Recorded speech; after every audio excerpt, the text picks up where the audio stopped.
ನನ್ನ ಹೆಸರು ಶಿರಸ್ವಿ ರಮೇಶ್. ಇಂದು ನಾನು ಕನ್ನಡಕ್ಕೆ ಮೊದಲ ಜ್ಞಾನಪೀಠ ಪ್ರಶಸ್ತಿ ಮತ್ತು ಮೊದಲ ಕೇಂದ್ರ ಸಾಹಿತ್ಯ ಅಕಾಡೆಮಿ ಪ್ರಶಸ್ತಿಯನ್ನು ದೊರಕಿಸಿಕೊಟ್ಟ ಸಾಹಿತ್ಯ ದಿಗ್ಗಜ, ಕರ್ನಾಟಕ ರತ್ನ, ರಾಷ್ಟ್ರಕವಿ, ರಸಋಷಿ, ತನ್ನ ಸಮಕಾಲೀನ ಕವಿಯಾದ ಅಂಬಿಕಾತನಯದತ್ತರಿಂದ ಯುಗದ ಕವಿ, ಜಗದ ಕವಿ ಎಂದೆಲ್ಲ ಕರೆಸಿಕೊಂಡ ಕುವೆಂಪು ಎಂಬ ಕಾರ್ಯನಾಮದಿಂದ ಪರಿಚಿತರಾದ ಕುಪ್ಪಳ್ಳಿ ವೆಂಕಟಪ್ಪ ಪುಟ್ಟಪ್ಪನವರ ಬಗ್ಗೆ ಒಂದೆರಡು ಮಾತನಾಡಲು ಬಯಸುತ್ತೇನೆ. ಇವರು 1904 ಡಿಸೆಂಬರ್ 29ರಂದು ಜನಿಸಿದರು. ತಂದೆ ವೆಂಕಟಪ್ಪ, ತಾಯಿ ಸೀತಮ್ಮ. ಇವರು ತಮ್ಮ ಪ್ರಾಥಮಿಕ ಶಿಕ್ಷಣವನ್ನು ಕುಪ್ಪಳ್ಳಿ ಹಾಗೂ ತಮ್ಮ ಮಾಧ್ಯಮಿಕ ಶಿಕ್ಷಣವನ್ನು ತೀರ್ಥಹಳ್ಳಿ ಹಾಗೂ ತಮ್ಮ MA ಪದವಿಯನ್ನು ಮೈಸೂರಿನಲ್ಲಿ ಪೂರ್ಣಗೊಳಿಸಿದ್ದಾರೆ.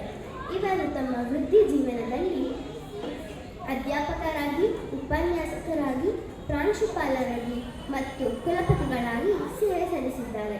ಚಿಕ್ಕವರಿಂದಾಗಲೇ ಬರೆಯುವ ಹವ್ಯಾಸ ಹೊಂದಿದ್ದ ಕುವೆಂಪುರವರು ಪದ್ಮಪತ್ರ ಸಂಘ ಸ್ಥಾಪಿಸಿ ಬಿಗಿನರ್ಸ್ ಮ್ಯೂಸ್ ಎಂಬ ಕವನ ಸಂಕಲನವನ್ನು ಬಿಡುಗಡೆಗೊಳಿಸಿದರು.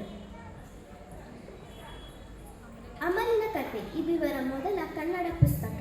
ಮುಂದೆ ಪ್ರೇಮ ಕಾಶ್ಮೀರ, ಜೇನಾಗುವ, ಪಕ್ಷಿಕಾಶಿ, ಗಿಳಿ, ನವಿಲು, ಕೋಗಿಲೆ, ಚಂದ್ರಮಂಚಕ್ಕೆ ಬಾಚಕೋರಿ, ಪಾಂಚಜನ್ಯ, ಕೊಳಲು, ಶ್ರೀರಾಮಾಯಣ ದರ್ಶನಂ, ಕಾನೂರು ಹೆಗ್ಗಡತಿ, ಮಳೆಗಳಲ್ಲಿ ಮದುಮಗಳು, ಷೋಡಶಿ, ಶೂದ್ರ ತಪಸ್ವಿ, ಬಿರುಗಾಳಿ, ಯಮನ ಸೋಲು ಮುಂತಾದ 10 ಹಲವು ಕಾವ್ಯ, ಕವನ, ಕಥೆ, ನಾಟಕಗಳನ್ನು ರಚಿಸಿದ್ದರು ಮತ್ತು ಇವರ ಬರವಣಿಗೆಗಳಲ್ಲಿ ಹೆಚ್ಚಾಗಿ ಸಮಾಜದ ಹುರುಪುಗಳನ್ನು ಎತ್ತಿ ತೋರಿಸಿದ್ದಾರೆ.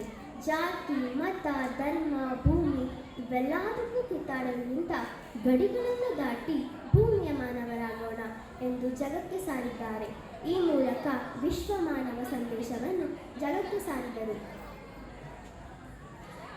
ಕನ್ನಡದಲ್ಲಿ ಅತ್ಯುತ್ತಮ ಕೃತಿಗಳನ್ನು ರಚಿಸಿದ ಇವರಿಗೆ ಪಂಪ ಪ್ರಶಸ್ತಿ, ಪದ್ಮಭೂಷಣ ಪ್ರಶಸ್ತಿ, ನಾಡೋಜ ಪ್ರಶಸ್ತಿ, ಕರ್ನಾಟಕ ರತ್ನ ಪ್ರಶಸ್ತಿ, ಡಾಕ್ಟರೇಟ್ ಪದವಿ, ಕೇಂದ್ರ ಸಾಹಿತ್ಯ ಅಕಾಡೆಮಿ ಪ್ರಶಸ್ತಿ ಮತ್ತು ಇವರು ಬರೆದ ಶ್ರೀರಾಮಾಯಣ ದರ್ಶನಂ ಕಥೆಗೆ ಜ್ಞಾನಪೀಠ ಪ್ರಶಸ್ತಿ ದೊರೆತಿದೆ.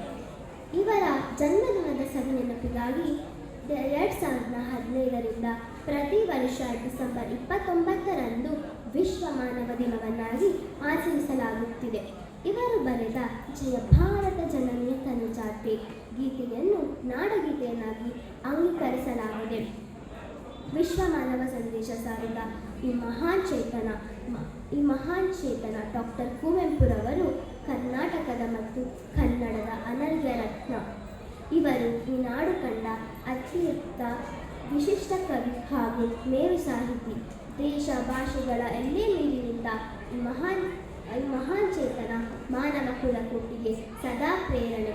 ಇಂತಹ ಸಾಗರದಷ್ಟು ಸಾಧನೆ ಮಾಡಿರುವ ಮಹಾನ್ ಸಾಧಕನಿಗೆ ನನ್ನ ಅನಂತ ನುಡಿ ನಮನಗಳು. ಧನ್ಯವಾದಗಳು.